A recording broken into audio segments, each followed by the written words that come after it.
happens to the repressed ideational contents of the drive in neurotic disorders? That is to say, in anxiety hysteria, or phobia in today's terminology, in conversion hysteria, and in obsessional neurosis.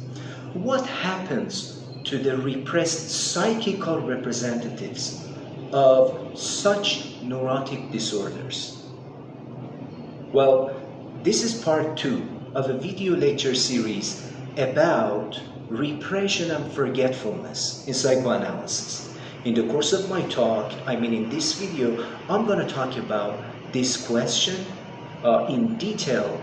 And also, by the way, my name is Hooshang.Jahanpanah, a clinical psychologist and a practicing psychoanalyst from Tehran, the capital of Iran.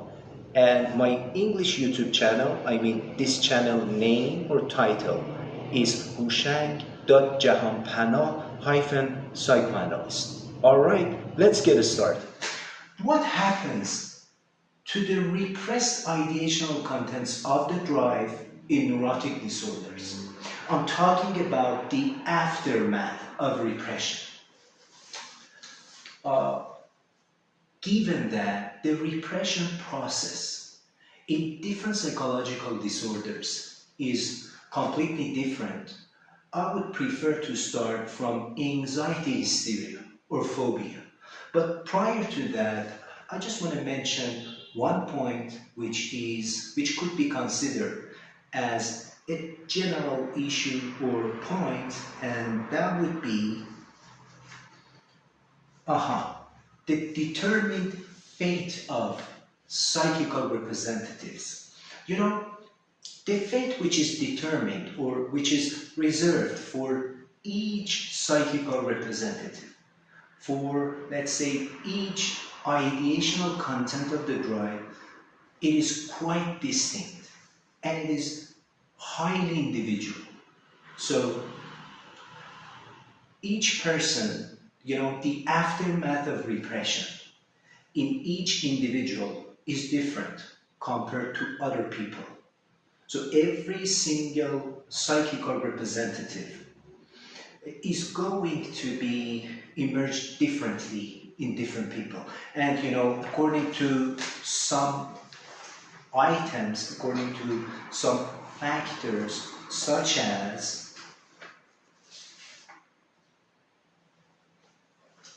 its degree of distortion, ideational contents, or let's say psychical representatives, they are somehow, when they return, I'm talking about the last phase of repression, when they return, they are distorted, they are disguised. So according to its degree of distortion, also according to its remoteness from the unconscious nucleus, and its value, let's say its affective value, they have different fates. Well, let's get started. Okay, now with respect to anxiety hysteria or phobia in today's terminology, the process of repression is gonna be different compared to other neurotic disorders. In anxiety hysteria, a disturbing idea, for instance, you have deep love or admiration for your father. In other words, you are infatuated with your father, okay? This disturbing idea in phobia, firstly, it is vanished from consciousness. And then, because you cannot tolerate it, it is disturbing. Firstly, this sort of thought is vanished from consciousness, and then it is displaced along a chain of connections.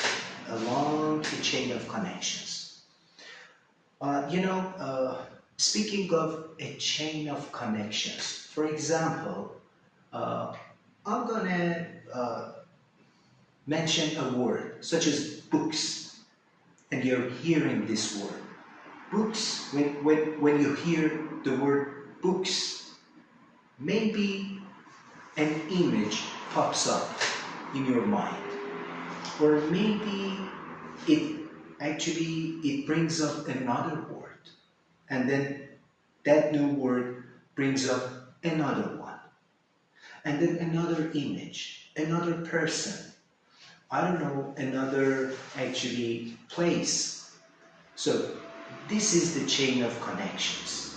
This, let's say, psychical flow shows the chain of connections, what is meant by this displacement along a chain of connections. Anyway, in anxiety hysteria, first and foremost, the disturbing idea is eliminated from consciousness, and then it is displaced along a chain of connections, okay? Along a chain of connections, and afterwards, or even during this process, there's a transformation. There's also a type of transformation. A transformation of a quantitative libidinal dimension of the original idea. I mean, the disturbing idea into anxiety. So this is the bottom line in anxiety hysteria. So I'm going to say it one more time. In anxiety hysteria, or in today's terminology, phobia, the repression process is like this. A disturbing idea, as the example I just brought up, vanished from consciousness primarily, and then it is displaced along a chain of connections, and on top of them all, there is a transformation of the quantitative libidinal aspect of that disturbing idea into anxiety. Therefore, rather than feeling submissive love for the father, or instead of feeling intimidating fear of the father, one feels afraid of, for example, an animal, an insect. And the point is that that animal comes to stand for the father. So this is the displacement. That animal, which it is just an example, okay? It could be anything. This is about phobia, and I'm definitely sure, let's say, I'm pretty sure that you already know about the essence of phobia. Phobia is about the irrational fear, extreme irrational fear. Well, and in psychology, let's say, language, in psychological jargon, there are different terms, different words in order to describe this field, such as zoophobia, including ailurophobia, phobia of cats, cynophobia, phobia of dogs. I don't know, phobia of cockroaches. They're pretty common in Iran, where I live. Well, so what happens regarding repression process in anxiety hysteria from the beginning till end is that the disturbing idea, for instance, you are infatuated with your father, simultaneously you are in fear of castration. So they are, let's say, mixed, they are entangled. This disturbing idea, which you cannot tolerate, which you cannot accept, this disturbing idea is removed from consciousness, and then it is displaced along a chain of connections afterwards or during this process. There is a transformation of quantitative libidinal dimension of the original idea into anxiety. So a lot of anxiety is the bottom line. Therefore, instead of feeling submissive love, feeling intense love for the father, and also rather than actually feeling a lot of fear of the father, one feels afraid of something else, or could be someone else. But in order to make an example about something else, it could be an animal. That animal signifies the father. That is a symbol of the father. That stands for the father. And it could be different types of phobia. So that's about anxiety hysteria regarding the repression process. With regard to the next neurotic disorder, I mean conversion hysteria, the repression is usually different, and that would be only proper. In conversion hysteria, repression always, frequently succeeds in a total disappearance of the amount of affect. So in this case, the repression process frequently succeeds in a total disappearance of the amount of affect, of the quantity of affect. And this leads to a particular state, which is known as labella difference. It's a French term, labella difference. It's psychology jargon or psychoanalytic jargon, both. The term labella per se means a beautiful woman. But altogether, I mean labella difference, it implies a paradox. You might be wondering why. Because on the one hand, there has been a severe medical illness or symptoms of a health condition, but on the other, there is no psychological distress.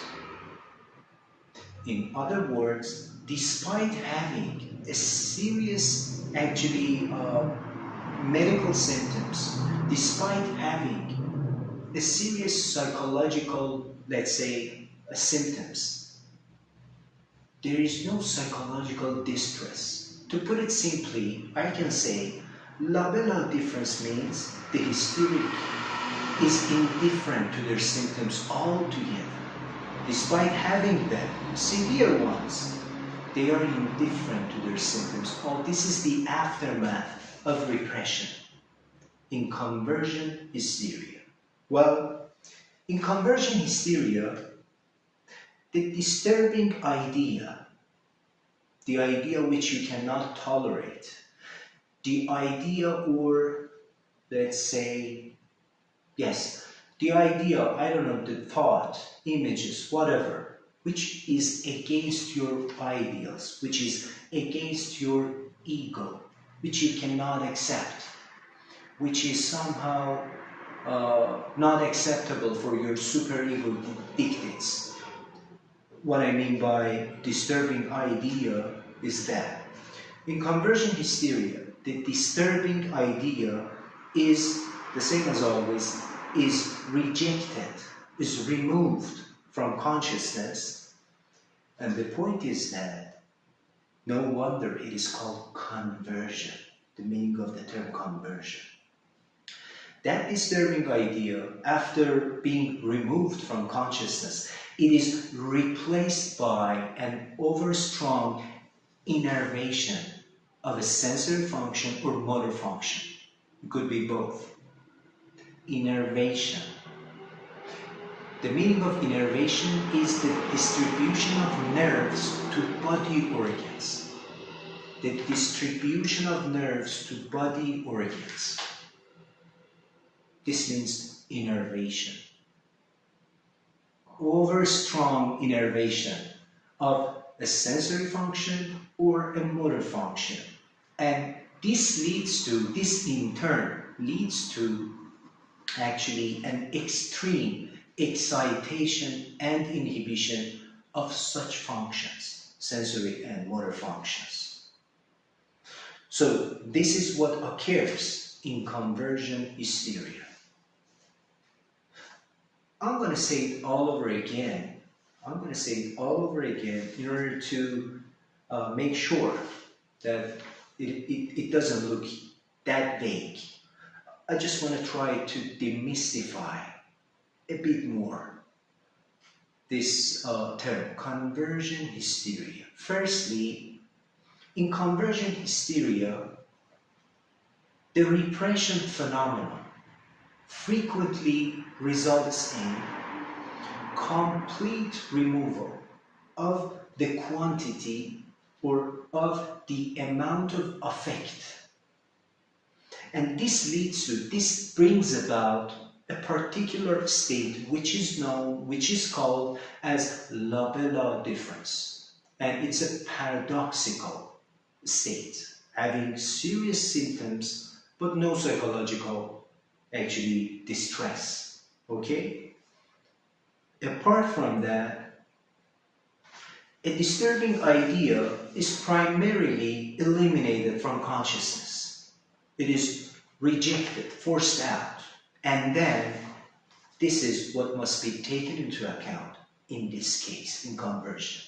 And then the disturbing idea is replaced by an over-strong innervation, that is to say, the distribution of nerves to body organs, over-strong innervation of sensory functions or motor functions. And this in turn results in an excessive excitation and inhibition of sensory or motor functions. Well, at this point, I guess the term somatic compliance comes in handy. You know why? Freud, in his article under the title of Fragment of an Analysis of a Case of Hysteria, he brought up this term, somatic compliance, and I guess it is indeed comes in handy at this point. This term, somatic compliance, refers to the fact that certain parts of our body organs, show particular aptitude, show special inclination for signifying the repressed. One more time, what does somatic compliance mean? It implies certain parts of body organs. Having said that, it depends on the individual developmental history and also the nature of that organ. Well, depending on the individual's developmental history and the nature, the character of that organ, certain parts of body organs show particular aptitude for signifying the repressed, for representing the repressed. That's why it is called conversion. It means something is converted to something else. So let me make some examples about this somatic compliance or excessive excitation and inhibition of sensory functions or motor functions. To me, it seems very amazing. It seems unbelievably mysterious. In hysteria, in conversion hysteria, the woman becomes pregnant. But the point is that's why, it is completely enigmatic. But the point is that the woman becomes pregnant without an infant in their uterus. The person is pregnant. When you look at the person, her belly actually grew the same as a pregnant person. But there is no infant in their uterus. This is what conversion is all about. This is what the displacement, or I'm sorry, this is what the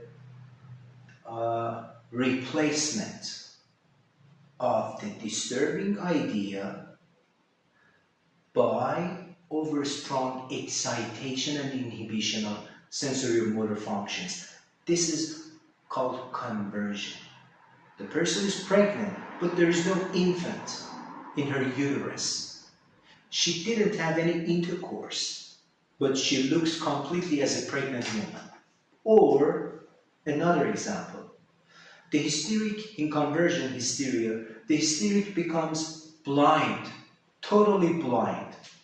And when they refer to different, physicians, when they go to different clinics in order to examine or to be examined and see what's going on, the final report which actually they are given is that there's nothing wrong with your, eyes, nerves, and stuff like that. Everything is okay. But this is conversion.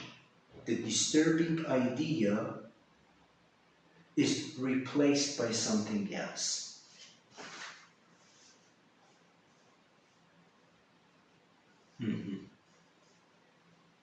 Is replaced by something else. Or another example, we have hysteric paralysis. All of a sudden, a part of your body, what I mean by you, is a hysteric. I'm just making an example. A part of the hysteric body becomes paralyzed. They cannot move. They don't feel anything on that particular body organ. But when they go through examinations, stuff like that, different tests, MRIs, and so on and so forth, the final report is that there's nothing wrong with your nerves, with your, body organs. You're completely healthy. So, I just wanted to clarify a bit more.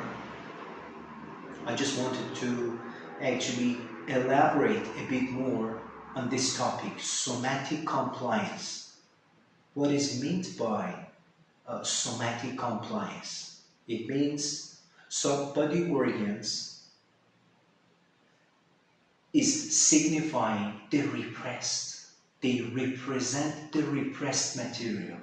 See the displacement process here? The disturbing idea is converted. The repressed material is displaced onto the body, onto the soma of the hysteric. So hysteric paralysis, hysteric blindness, hysteric pregnancy. In all these cases, there's nothing wrong with their body. So this is what is all about the term conversion and somatic compliance, which I think it comes very handy at this point. And to my surprise, Freud didn't say anything about this term in his Repression article. Anyway, so that's about conversion hysteria. With regard to the next neurotic disorder and the pertinent process of repression, obsessional neurosis. In this case, the process of repression is a bit more complicated. You might begin to wonder, why is that?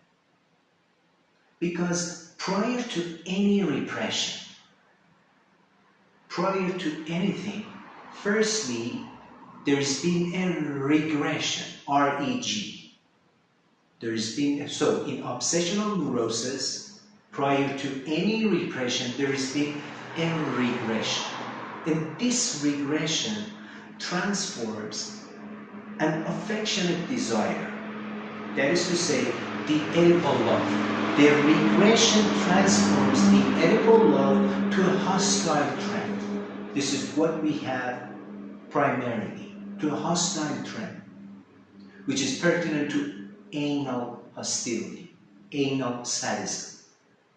And then this hostility is the thing which is repressed. So one more time, in obsessional neurosis, the repression process in obsessional neurosis. Firstly, prior to any repression, there has been a regression. There has been a regression. This regression transforms from the affectionate desire, I mean the prohibited Oedipal love, to actually a hostile trend, to a sort of hostility, which is related to, which is pertinent to the anal sadism. And then this hostility is going to be repressed. And the whole process is supported by a mechanism which is called reaction formation. Reaction formation. Well,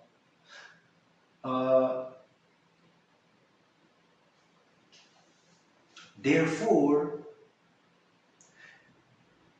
the prohibited Oedipal love, the affectionate desire, is primarily changed to the unacceptable anal sadism. This is the regression. The prohibited Oedipal love, the affectionate desire, is primarily transformed into the unacceptable anal sadism, and then this sadism is transformed to a rigid conscientiousness and politeness. But please bear in mind that it's not just a matter of being polite or conscientiousness. No, this is about a rigid conscientiousness and politeness.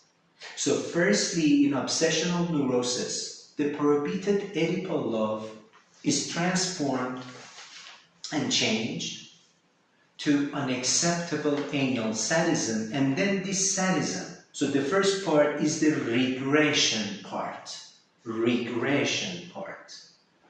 And then this unacceptable anal sadism is transformed into a rigid conscientiousness and politeness. So you should be very careful of those people who look very conscientiousness and politeness. You know why? Because this is the other side of anal sadism. This is the other side of anal hostility.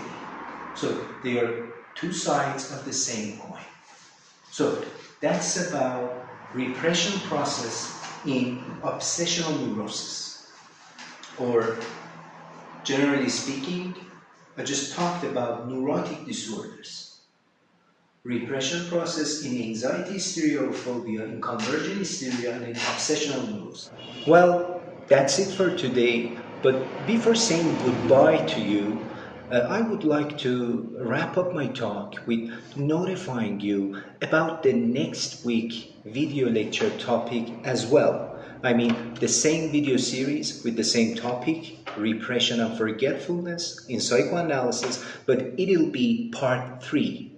Next week, I'm going to talk about these 4 items. Number 1, what happens to the repressed energy invested in such psychical representatives? As you definitely know, today I merely talked about the repressed ideational contents of the drive in neurotic disorders.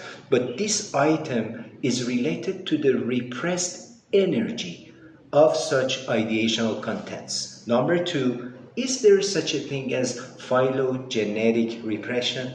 Phylogenetic repression. If so, what is it about? Number 3, why has primal repression been initiated? Why has it been started? And the 4th item, the last one for next session, 3 phases of repression. I'm going to talk about every single phase, a bit more, just to name the phases. Number 1, primal repression. The second phase is called the repression proper, or actual repression, or it could even be called as after pressure. They are all the same for describing the second phase, and the last phase is called the returning of the repressed. That's it for now. See you next week and have a good time.